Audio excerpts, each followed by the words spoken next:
कार्यक्रम के पुण्यार्चक हैं प्राचीन श्री अग्रवाल दिगंबर जैन पंचायत रजिस्टर धर्मपुरा, प्रधान श्री चक्रेश जैन, महामंत्री श्री विजेंद्र जैन, कोषाध्यक्ष श्री शेखर जैन, सचिव श्री नीरज जैन, मंदिर मैनेजर श्री पुनीत जैन।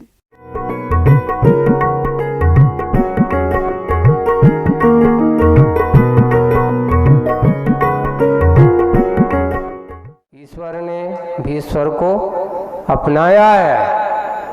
जब भी भगवान की दिव्य ध्वनि कृति किसके रूप में? आपको शब्द के रूप में होती है। और ईश्वर ने भी स्वर को अपनाया है। स्वर के बिना स्वागत किस विध संभव है? शाश्वत भास्वत स्वर का कभी भी नहीं होता। ये हमारे पास जो जिनवाणी है आज आप लोगों को पढ़ने में आ रही है, चाहे वो मूक माटी हो, समय सार हो, प्रवचन सार हो, आदि आदि, कोई भी जितने भी प्रवचन हैं, जितने भी शब्द हैं, ये शब्द का एक ब्रह्म का स्वरूप माना है और शब्द को ईश्वर का रूप जैसा दिया है, क्योंकि ये उनकी वाणी है। महापुरुषों की वाणी होती है और वाणी को वो शब्द रूप उनको स्वीकार करा बिना स्वागत किस विधि? शाश्वत भास्वत सुख का। वे शब्द उस सुख की ओर बताने वाले हैं जो आपके अंदर है, आपकी परिणति में। और सुर संगीत का प्राण है। ये शब्द जो है संगीत के क्या है? जब इनको, इन शब्दों को बहुत अच्छे से संयोजित करके और अच्छा छंद बना करके, जब लयबद्ध होकर के इनको सुनाया जाता है तो प्राण का रूप होता है। संगीत सुख की रीढ़ है। क्या है संगीत? एक व्यक्ति अगर कोई हारा हो और उसको संगीत पता सुना दो तो उसके अंदर की नई चेतना जागृत हो जाती है। सुख की रीढ़, नहीं बैठ पाए तो बैठ जाए, ऐसा संगीत सुख की रीढ़ है। और सुख पाना ही सबका ध्येय, इस विषय में संदेह को गे कहाँ? यानी संदेह का गे घर नहीं हो सकता। गे का अर्थ होता है घर। कभी किसी प्रकार का कोई संदेह नहीं हो सकता, किसी प्रकार का कोई, क्योंकि सुख पाना सबका ध्येय है। इस विषय में संदेह का घे कहाँ? निस्संदेह कर सकते हैं। विदेह बनना हो तो स्वर की देह का स्वीकारता देनी होगी। हे देहिन, हे शिल्पिन, आप लोगों को ये कहा जा रहा है कि हे भव्यात्माओं, शरीरधारी देहधारी प्राणियों, अगर तुमने भगवान की वाणी या इन शब्दों की, जिनेंद्र की वाणी को स्वीकार किया, उसको अपनाया, सुख का मार्ग खोजने में निमित्त बनाया, तो ये परम देह स्वरूप व ईश्वर स्वरूप ये शब्द होते हैं। वाणी में इतनी क्षमता होती है कि अगर व्यक्ति के अंदर बाण भी छिदे हो और एक वाणी अच्छी मृदु हो तो वहाँ पर भी वे अपने प्राणों में एक नई चेतना, नई ऊर्जा ला सकता है। संबोधन में इतना क्षमता है, बाण में इतनी क्षमता होती है। जैसे कि एक उदाहरण आप लोगों के सामने आता है। कौन सा? बोले भीष्म पितामह का महाभारत का वो प्रसंग है और उनके अंदर ये भाव है कि नहीं, मेरे लिए अच्छा संबोधन। और जब बार बार ऐसा कहा गया, वहाँ पर क्या कहा गया कि देखो आपने जिनका साथ दिया है, आपने जिनका कार्य किया है, जिनको तुमने अपनी गोदी में खिलाया, जिनको तुमने अपना बांध करके उनको बड़ा पालन पोषण किया, आज वे ही तुम्हारे लिए किसके कारण बन गए? इस सरसैया पर लिटाने के कारण बने हैं। अंतर इतना है कि ये एक वैमनस्यता के भाव से थे, एक अपने अधिकार के भाव के लिए थे, एक हड़पने के भाव वाले हैं और एक अपनी मांग के लिए कर रहे हैं। और वही हुआ, भीष्म पितामह उस समय बैठे चिंतन तो करते हैं और उनके यहाँ सनातन धर्म में ऐसा एक दिन नहीं 18 दिन तक सरसैया पर लेटे रहे। कितने दिन तक? 18 दिन तक ऐसा सरसैया पर लेटे रहे। लेकिन अभी भी उनके मन में एक जिज्ञासा लगी हुई है, क्या करें? अभी मेरे हुए किए हुए अपने पश्चाताप, एक दिन जो वहाँ अपने आप को एक अन्य समाज में, जैसे अपने यहाँ जन समाज में तो ऐसा नहीं होता, जैनेतर समाज या जो वैष्णव सनातन धर्म को पालन करने वाले होते ना, वे लोग क्या करते हैं कि कोई व्यक्ति का अंतिम समय चल रहा हो, है ना, तो बोले कि अब बस अंतिम श्वास है तो भैया गंगा जल पिला दो। क्या कर दो उनको अब जैसे अपने यहाँ कहते नवोकार मंत्र सुना दो, उनके यहाँ ये कहा जाता है। तुलसी भी या नहीं है तो बोले पानी में तुलसी का पत्ता डाल करके वो तुलसी का पानी पिला दो। एक उसका ऐसा हो जाए, परंपराएं वहाँ पर ऐसी चलती हैं। उसका अर्थ ये है कि उन्हें अंत के स्वरूप को सुधारने का कार्य कर दो। वो परंपरा जब सोचा गया कि ऐसा क्यों, तो बोले कि उस समय वो महाभारत के समय जब उनका अंतिम क्षण हुआ और उन्होंने कहा बहुत हो गया, तो अर्जुन से कहते हैं मुझे एक लोटा पानी पिला दो। अब कैसे पिलाओ? तो उन्होंने अपने विद्या बल से बड़े बड़े एक तीर जमीन पर गाड़ते, वहाँ से एक धारा छूटती और सीधी जाकर के कहाँ? उनके मुंह पर। ऐसे उस सनातन धर्म में, अपने यहाँ ऐसा कोई कथन नहीं आता। तो ये बात जो है वह परंपरा से कहाँ से? बोले कि गंगा जल उनके मुख में डाल दो, जिससे उनकी क्या हो जाए? सदगति की प्राप्ति हो जाए। अपने यहाँ कौन सी गंगा पिलाने की बात कही जा रही है? जनवाणी गंगा, जिनेंद्र भगवान की वाणी, नवोकार महामंत्र अगर अंत समय सुना दो, अंतिम उनके कानों पर पहुंचा दो, हो सकता है उसकी मन की बैठी हुई विसंगतियां दूर हो जाएं। ऐसी भाव उसके मन में विचार किया, वही है। इसलिए वाणी को क्या कहा? शाश्वत भास्वत सुख का कारण कहा। शाश्वत है, भास्वत यानी अच्छी प्रकाश दिव्य है, और सुख का सुर संगीत प्राण है, संगीत सुख की रीढ़ है, और सुख पाना सबका ध्येय। इस विषय में संदेह कोगे कहाँ? निस्संदेह कर सकते हैं। विदेह बनना हो,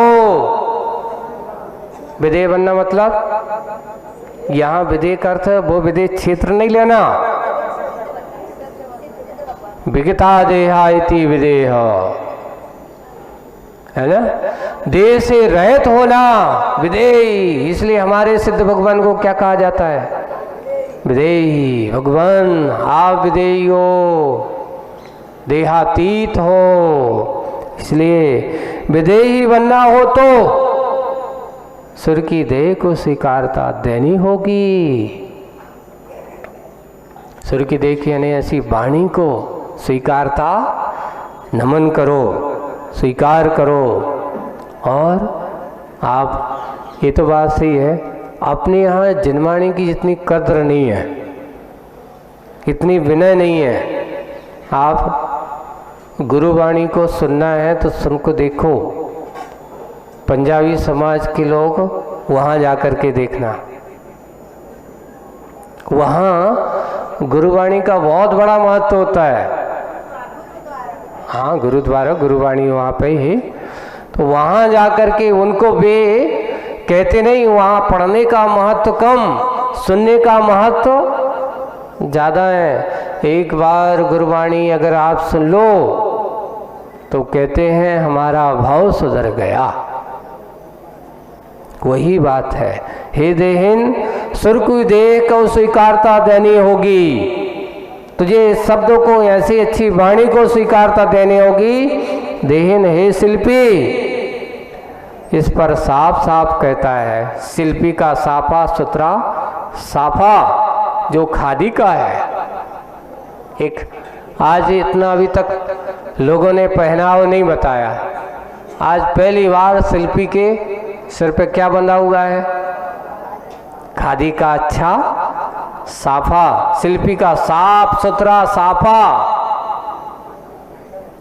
यानी सात्विक लोगों की पहचान है साफा बांधना। पहले अगर देखना हो तो राजस्थान में ही देखा जाता है। पहले हमारे यहाँ भी अच्छी परंपरा थी, आप गौर करना।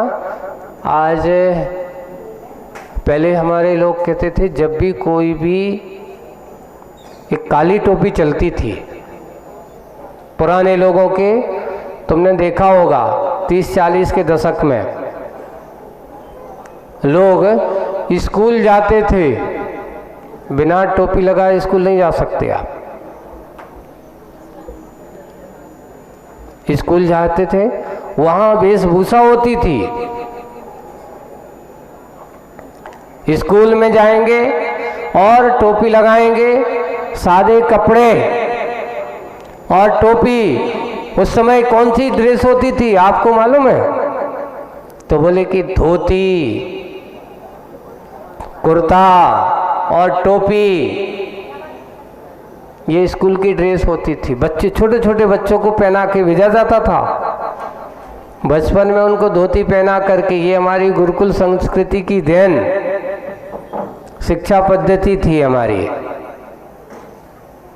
ये शिक्षा की बात आती है तो ये देखो, अच्छा साफ साफ कहता है शिल्पी का साफ सुथरा साफा जो खादी का है, हाथ से बना हुआ है, सुंदर है, ऐसा साफा है। पुरुष और प्रकृति के संघर्ष से, खर नश्वर प्रकृति से उभरते स्वर, पर परम पुरुष से नहीं।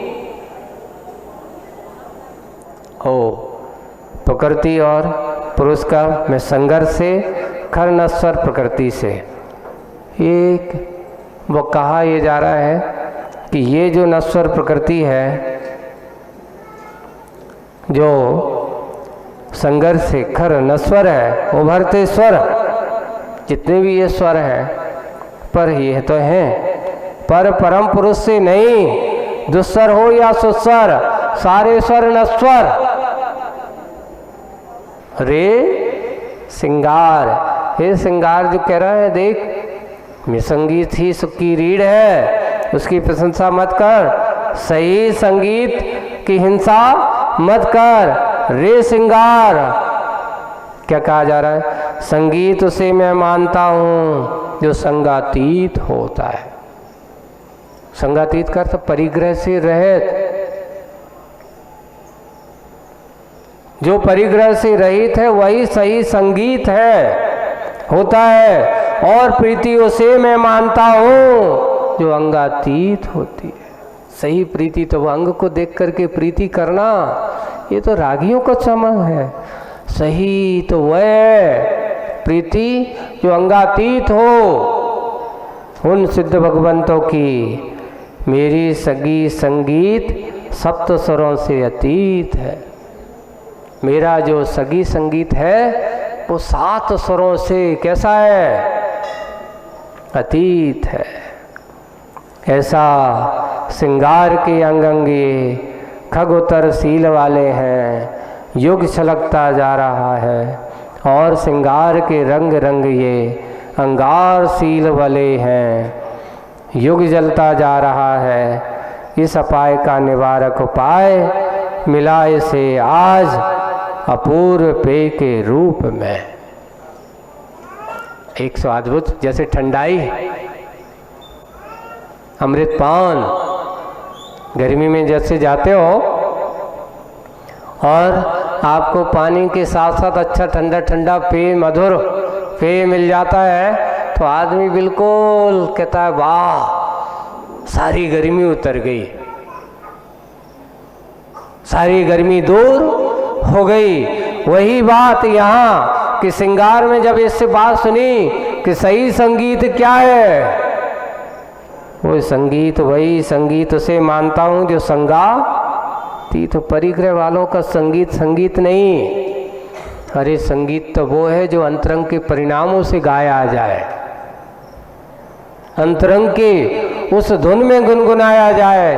अरे बाहर तो संगीत चले और अंदर से कैसे हो,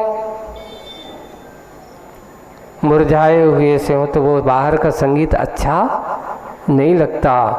वही संगीत सही है, संगातीत, परिग्रह, मोह, इच्छा, मूर्छा, परिग्रह से रहित हो।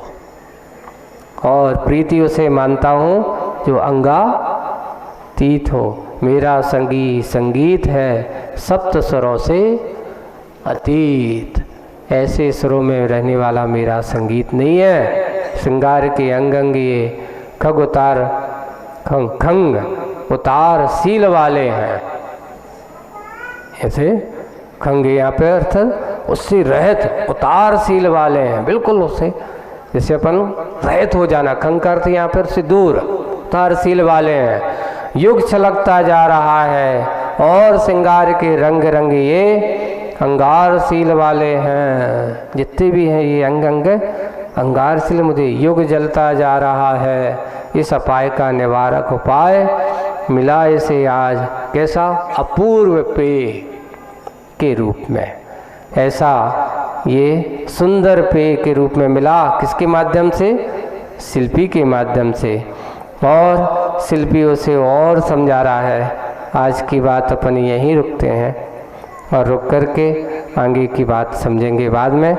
बोलिए परम पूज्य आचार्य गुरुवर श्री विद्यासागर जी महाराज की।